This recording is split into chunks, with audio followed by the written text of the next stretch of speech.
ఈ మధ్య జరుగుతున్న రాష్ట్రాల ఎన్నికల్లో బీజేపీకి వరుస ఎదురుదెబ్బలు తగులుతున్నాయి. మహారాష్ట్ర, జార్ఖండ్ మొదలు నిన్నటి ఢిల్లీ ఎన్నికల వరకు బీజేపీ వరుస వైఫల్యాలతో కొట్టుమిట్టాడుతుంది.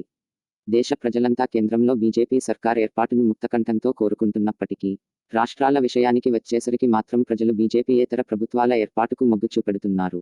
దీనివల్ల కేంద్రంలో బీజేపీ అధికారాన్ని కోల్పోతుందన్న సమస్య లేకున్నప్పటికీ, బీజేపీ ఏకఛత్రాధిపత్యానికి మాత్రం గండిపడే విధంగా పరిస్థితులు కనబడుతున్నాయి. ముఖ్యంగా పార్లమెంటు ఎగువ సభపై బీజేపీకి పూర్తి పట్టు లేదు. ఇక దేశ రాజకీయాల్లో ఈ ఫలితాలు తీసుకొచ్చిన పెను మార్పుల వల్ల నూతన రాజకీయ సమీకరణాలు పొడిచే విధంగా మనకు కనబడుతున్నాయి. తాజాగా ఆంధ్రప్రదేశ్ రాష్ట్రంలో కూడా ఈ నూతన రాజకీయ సమీకరణాలు పొడచూపే ఆస్కారం కూడా మనకు కనపడుతుంది. మొన్నటి వరకు అంటే ఢిల్లీ ఎన్నికలు, మహారాష్ట్రలో శివసేన బీజేపీ మిత్రపక్షంగా ఉన్నంత వరకు కూడా దేశ రాజకీయ సమీకరణలది ఒక లెక్క, ఆ తరువాత మరో లెక్క అన్నట్టుగా పరిస్థితులు మారాయి.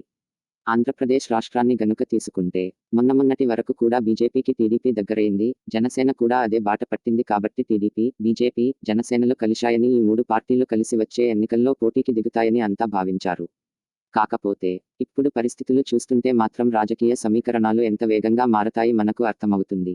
బీజేపీకి వరుసగా మిత్రులు దూరమైపోతున్నారు. శివసేన గుడ్ బై చెప్పి మహారాష్ట్రలో వ్యతిరేకంగా ప్రభుత్వాన్ని ఏర్పాటు చేసింది. ఇప్పుడు పార్లమెంట్లో కాంగ్రెస్, డీఎంకేల తరువాత 22 లోక్సభ స్థానాలతో టీఎంసీతో కలిసి మూడవ స్థానాన్ని పంచుకుంటుంది. లోక్సభలో ఏకంగా 22 మంది ఎంపీలతో మూడో అతిపెద్ద పార్టీగా ఉన్న వైసీపీ, రాజ్యసభలో 2 ఎంపీల బలంతో మాత్రమే ఉంది. కాకపోతే ఏప్రిల్ నాటికి ఆంధ్రప్రదేశ్ పరిధిలోని 4 రాజ్యసభ స్థానాలు ఖాళీ అవుతున్నాయి. ఇందులో ఒక్క బెర్తు కూడా టీడీపీకి దక్కే ఆస్కారం లేదు. వైసీపీ తనకున్న 151 మంది ఎమ్మెల్యేల బలంతో 4 రాజ్యసభ సభ్యులను గెలిపించుకుని ఆ సంఖ్యను 6కు పెంచుకోనుంది. రాజ్యసభలో 6 సీట్లు అంటే చిన్న విషయం కాదు. రాజ్యసభలో తగినంత బలం లేకపోవడం వల్ల బిల్లులు పాస్ చేయించడంలో కష్టాలు పడుతున్న బీజేపీకి వైసీపీని చేర్చుకుంటే బలం చేకూరుతుందని భావిస్తోందట. ఇది బీజేపీకి ఆశ పుట్టిస్తోంది. ఇలా రాజ్యసభలో బలాన్ని పెంచుకునేందుకు బీజేపీ టీడీపీకి చెందిన 4 రాజ్యసభ సభ్యులను కూడా చేర్చుకుంది. ప్రస్తుత పౌరసత్వ సవరణ చట్టం వల్ల ఇంకొంతమంది మిత్రులు కూడా దూరమయ్యే ప్రమాదం ఉంది. తెరాస ఇప్పటికే ఈ బిల్లును వ్యతిరేకించింది. రానున్న కాలంలో ఈశాన్య భారతంలో ఈ ఎఫెక్ట్ మనకు కనపడనుంది. ఈ నేపథ్యంలో వైసీపీ అవసరం బీజేపీకి ఖచ్చితంగా అవసరమొచ్చేలా మనకు కనపడుతుంది. అందుకోసమే వైసీపీని ఎన్డీఏలో చేర్చుకునేందుకు బీజేపీ ఆసక్తి చూపెడుతున్నట్టు సమాచారం. తాజాగా బొత్స సత్యనారాయణ చేసిన వ్యాఖ్యలే ఇందుకు నిదర్శనం. వైసీపీ గనుక ఎన్డీఏలో చేరితే భవిష్యత్తు రాజకీయాలు ఎలా ఉంటాయో కూడా బీజేపీ పెద్దలు వైసీపీకి వివరించినట్టు సమాచారం. జగన్ ఎన్డీఏలో చేరుతారా? ఇక జగన్ మోహన్ రెడ్డికి ఎన్డీఏలో చేరడానికి ప్రధానమైన అడ్డంకి ఏదైనా ఉందంటే అది ప్రత్యేక హోదా. ప్రత్యేక హోదా ఎవరు ప్రకటిస్తే వారికి మద్దతిస్తానని జగన్ ఇప్పటికే స్పష్టం చేశారు. మరి కేంద్రం జగన్ పెట్టిన ఈ డిమాండ్కు గనుక తలొగ్గితే మిగిలిన అన్ని రాష్ట్రాలు కూడా ఇదే తరహా అజెండాని పైకెత్తుకుని ప్రమాదం లేకపోలేదు. కాకపోతే ఏదో హామీలాగా ఇచ్చి దానికి సంబంధించిన విధి విధానాలు ప్రకటించకుండా కాలయాపన చేసి టెక్నికల్ కారణాలను కూడా బీజేపీ చూపెట్టవచ్చు.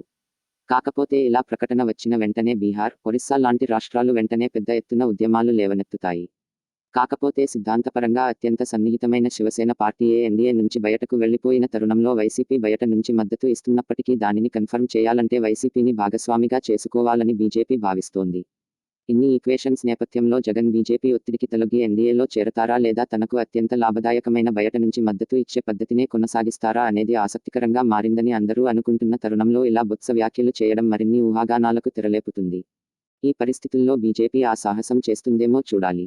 ఒకవేళ ఏపీకి గనుక ప్రత్యేక హోదా ఇస్తే ఈ రాష్ట్రాల కన్నా ముందుగా గళమెత్తేది తెరాస ప్రభుత్వమే.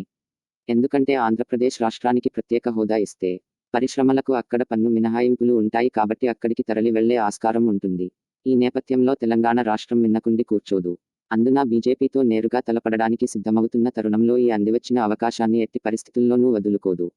బీజేపీ గనుక ఈ ప్రకటన చేయకుండా వైసీపీ ఎన్డీఏలో చేరితే ఆంధ్రప్రదేశ్లోని ప్రతిపక్షాలకు నూతన అస్త్రాన్ని జగన్ స్వయంగా అందించినట్టవుతుంది. కాబట్టి జగన్ ఇప్పుడు ఇస్తున్నట్టే బయట నుంచి బీజేపీకి అవసరమైన మద్దతు ఇవ్వాలని భావిస్తున్నాడు.